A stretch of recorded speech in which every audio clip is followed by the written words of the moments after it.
During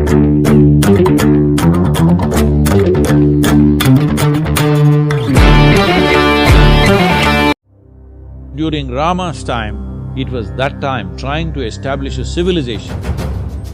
Sending his pregnant wife to the forest is a cruel thing.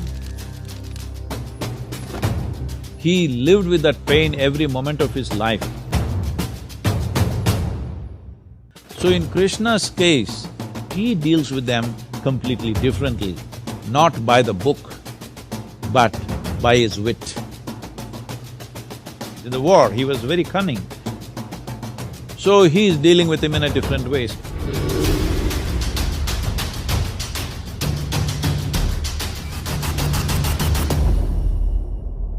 Namaskaram Sadhguru. Lord Ram and Lord Krishna were very different in their leadership styles. In my understanding, Ram would follow the books, whereas Krishna would not worry about the means if the end goal was right. Sadhguru, whose principles should a modern-day CEO emulate, Ram or Krishna? Well, I understand the basis of that question. Should I play by the rule book or should I play by my conscience or consciousness? Well, it depends on what kind of situations and what kind of roles you have to play. See, at the time of Rama, we call him Rama in southern India, okay? You cut off his name Ram. In Tamil Nadu is Raman, okay? So, when it comes to Rama, he is playing by the book because you must understand at that time, one continuous conversation in that society is how to establish an order. So, Rama is at that kind of time when in this subcontinent, there was no described law. So one important dimension of his life was he wanted to bring order and civilization to that place. So he always talked about the thing, even if he saw it was very cruel what he was doing. For example, sending his wife back to forest the second time over, when she is pregnant, he knows it's wrong. He knows as a husband it's wrong, as a man it's wrong.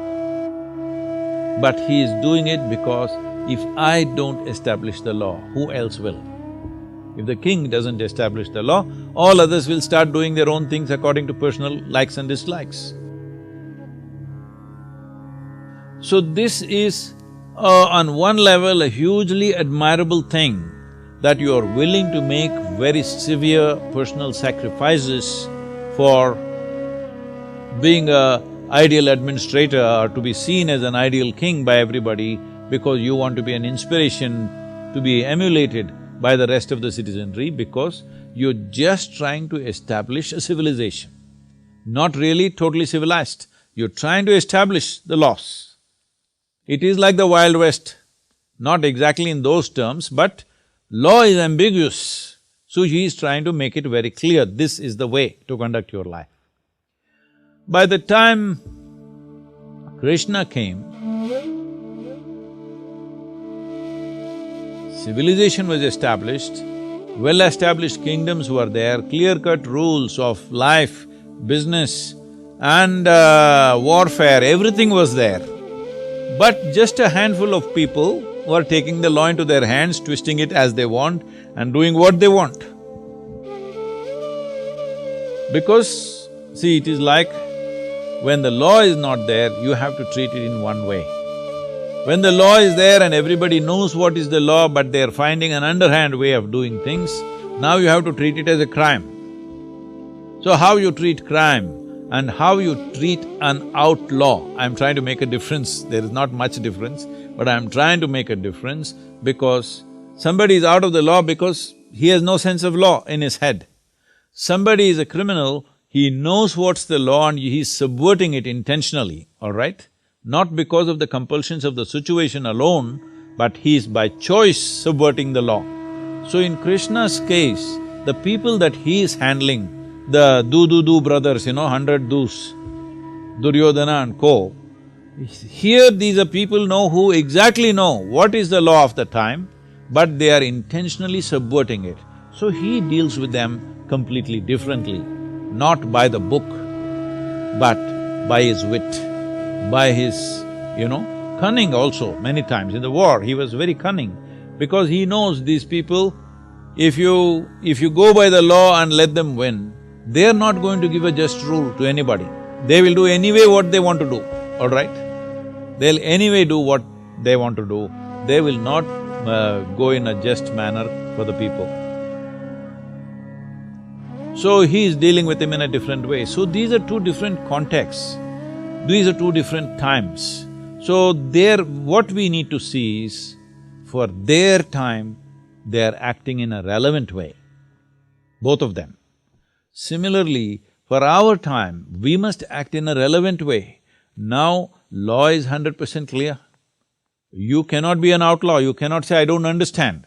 Right now still, like when we were growing up, this is a big thing around the world, this is the time of Fidel Castro and Che Guevara and all this. We are all thinking revolution, revolution. In India, all this Charu Majumdar, Kanu Sanyal and all these people, Somalu in the south, we are all super inspired by them and we want to go into armed conflicts.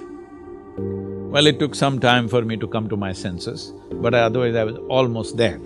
Okay, some of my friends went. I went till there, but then I found that organization was as corrupt as anything else as the government is, so I stepped back. Why I am telling this to you is, that was a time when I'm saying in 60s, 70s, we are still thinking this nation is not fully formed. But now this nation is fully formed, all our business should be is to establish the constitution in everybody's minds and hearts. It's very important, because that is where the largest well-being is. If I write my own constitution and you write your own constitution, nobody is going to be well in this place. If we want to address the largest well-being of this nation, largest number of people in this nation, then we must go by a single law, single rule book. It's very important. Not even as Rama went, because Rama went by the word, not being just many times, just by the word, being extremely cruel to certain people because he is trying to establish the law. But now that is well done, now we can look at justice in a completely more humanistic way. We can use the rule book as a guideline, that's what we are doing today in many ways. A few people have not come into the fold, unfortunately, but otherwise the largest population in the country is looking at the rule book as a guideline and apply the law in a humanistic manner. That is the idea of a rule book. Rule book is not a guillotine to cut people's heads, all right? But at one stage it is so. When in Wild West they tried to establish law, how they established law was, these judges were called hanging judges. That doesn't mean they were hanging. For anything they were hanging people, just about anything. Daily hangings in small towns. In a town of a few hundred population, every day hanging, all right? Every day at least one guy will be hung. So hanging, they kind of established the law. Unfortunate, this happens to a country or a civilization when you're trying to establish a national identity or a civilizational identity in a very short span of time. When it happens over a long span of time, it can happen with much less cruelty, but when it tries to happen in a very short, brief amount of time, enormous cruelty will happen. This is what people call as revolutions, this is what people call as establishment of law, whatever.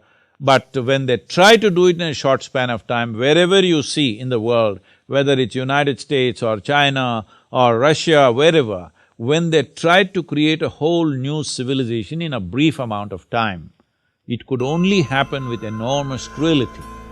So during Rama's time, it was that time trying to establish a civilization, but not in such a rush as it's been done in modern times. They took time, so there was no that level of cruelty, but there was cruelty. Sending his pregnant wife to the forest is a cruel thing, very cruel thing for himself. It's not just cruel to his wife and his children, it's extremely cruel to him. With that pain, he lived all his life.